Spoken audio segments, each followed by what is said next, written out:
প্রভু তুমি বলেছ রাসূল দেবে না, বলনি দেবে না ওমর, বলনি দেবে না হামজা তারি, খালিদ বিজয় সমর।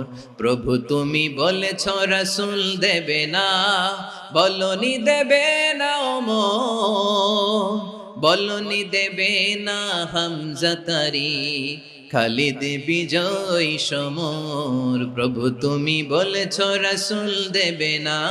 আল্লাহ বললেন, এটা যদি তোমরা চাও, একটা সমৃদ্ধ সমাজ যদি বিনির্মাণ করতে চাও, মানবিক সমাজ যদি বিনির্মাণ করতে চাও, আমি তোমাদেরকে সেজন্য প্রথমে আদালতের নির্দেশ দিলাম। ইন্নাল্লাহা ইয়া'মুরু বিল আদল, নিশ্চয় আল্লাহ তাআলা তোমাদেরকে ন্যায় বিচার সুশাসন এটার আদেশ দেন। সুবহানাল্লাহ।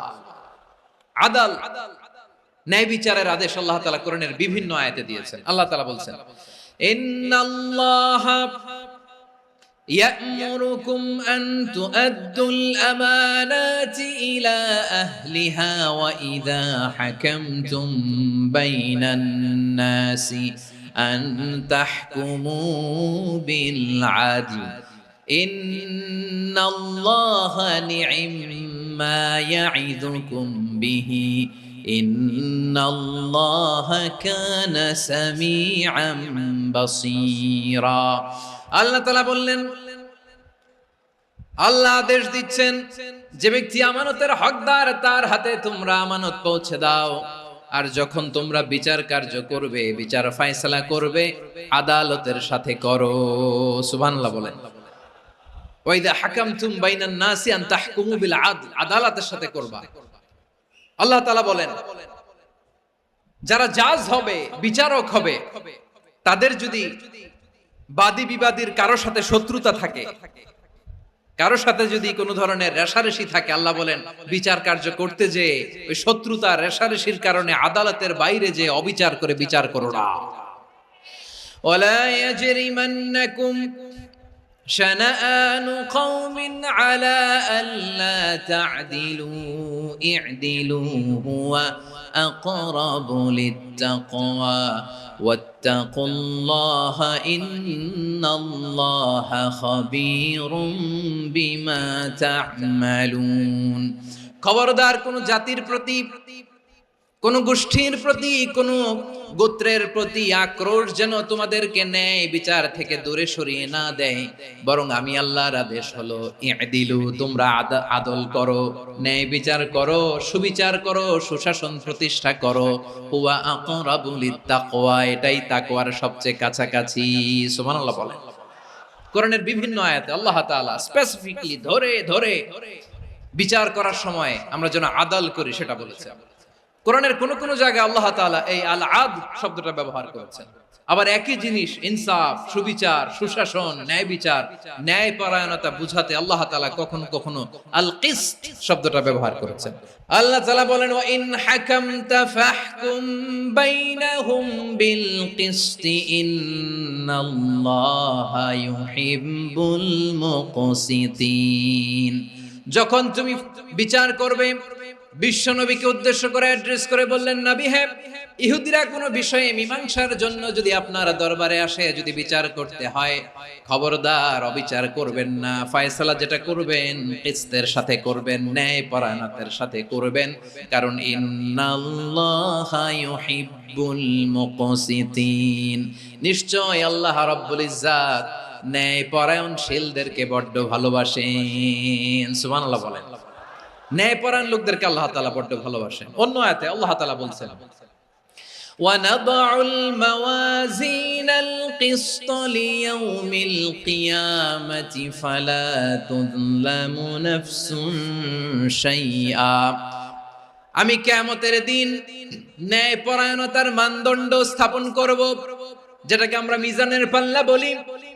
আল্লাহ বলেন, ন্যায় বিচারের মানদণ্ড কিয়ামতের ময়দানে আমি আল্লাহ স্থাপন করব। সেদিন কারো প্রতি বিন্দু পরিমাণ, এক চুল পরিমাণ অবিচার করা হবে না, কোনো বিচার করা হবে না। সেদিন সুশাসন হবে, সুবিচার হবে, ন্যায় পরায়ণতার সাথে বিচার হবে। আওয়াজ করে পড়েন আল্লাহু আকবার। তাহলে প্রিয় ভাইরা, যে তিনটি বিষয়ে আল্লাহ তাআলা আমাদেরকে আদেশ দিয়েছেন, তার প্রথমটা হচ্ছে আদালত, ইনসাফ, সুবিচার, ন্যায় বিচার। এটা আমরা চাই কি চাই না? বিশ্বনবী ন্যায় বিচার, ন্যায় পরায়ণতা, সুশাসন প্রতিষ্ঠিত করেন কি করেন নাই? আপনারা বিশ্বনবীর সিরাত যারা পড়েছেন, আপনি দেখবেন বিশ্বনবীর সিরাতের পরতে পরতে, বাকে বাকে, সিরাতের বাকে বাকে এই আদালতের নমুনা মেলে। সুবহানাল্লাহ বলেন। ছোট্ট একটা নমুনা রাসূল সাল্লাল্লাহু আলাইহি ওয়াসাল্লামের আসিরা আল আতরা থেকে ছোট্ট একটা নমুনা আপনাদের খেদমতে এখানে উপস্থাপন করি। বিশ্বনবী সাল্লাল্লাহু আলাইহি ওয়াসাল্লাম মক্কা বিজয় করলেন ৮ম হিজরিতে।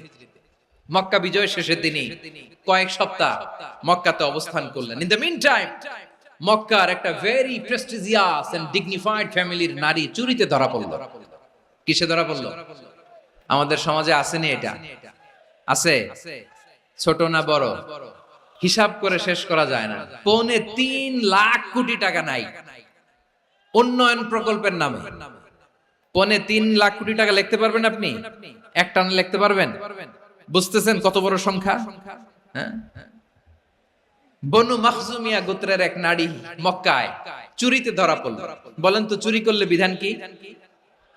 কি কাটতে হবে? চুরির বিধান হলো হাত কেটে দাও। দাও সেটা গোপনে নয়, প্রকাশ্যে জনসম্মুখে হাত কেটে দাও।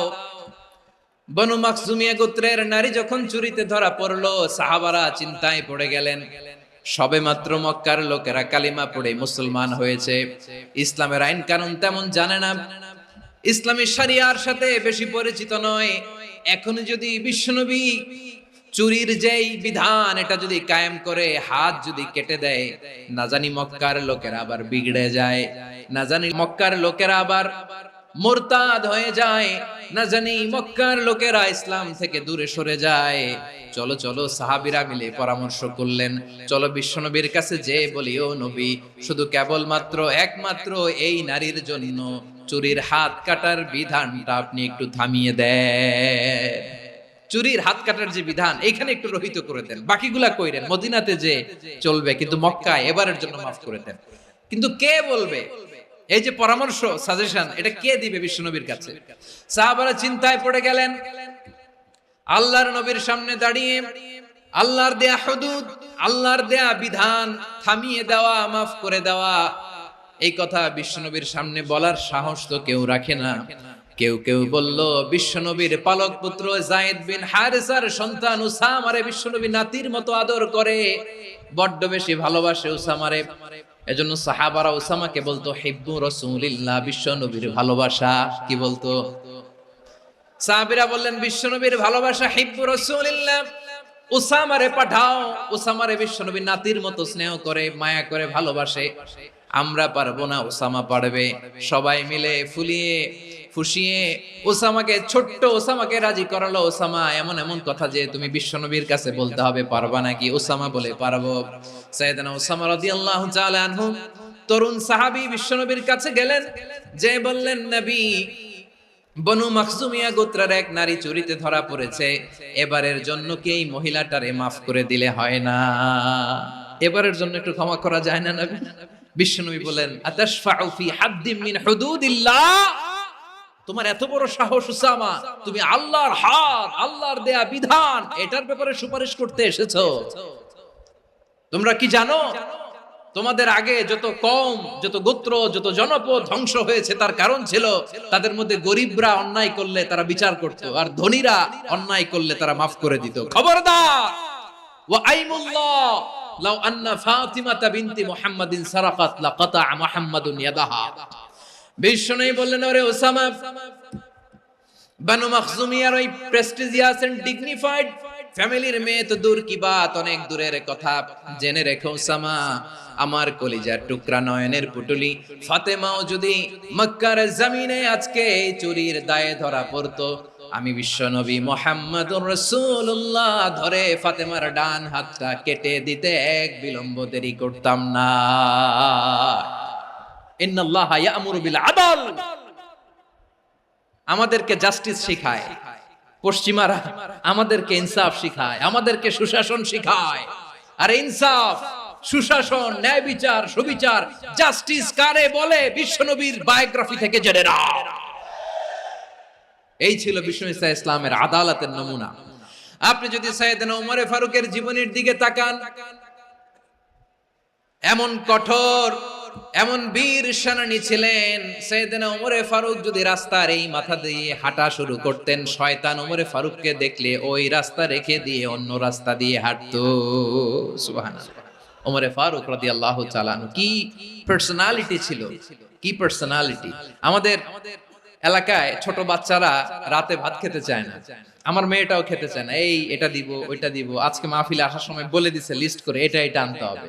তো ছোট্ট বাচ্চাদের অনেক বায়না থাকে, ওরা রাতে খেতে চায় না। তো মায়েরা বিভিন্ন ভয় দেখায়, এই বাঘ আসবে খাও, এই ভূত আসবে খাও। আপনারা কি বলেন চট্টগ্রামে? ভূত ভূত ভূত আসবে, বাঘ আসবে, খাও খাও খাও, তাড়াতাড়ি খাও। তো বাচ্চারা এগুলো শুনে ভয়ে খেতে শুরু করে। মদিনার জমিনেও একই ঘটনা ঘটতো। মদিনার ছোট্ট ছোট্ট সোনামণিরা খেতে চাইতো না। তো মায়েরা বলতো, হা হুয়া ইয়াতি উমর, হা হুয়া ইয়াতি উমর, ওই যে ওমর আসতেছে, ওমর। ওমরে ফারুকের কথা শুনলে বাচ্চারা একেবারে ঠান্ডা।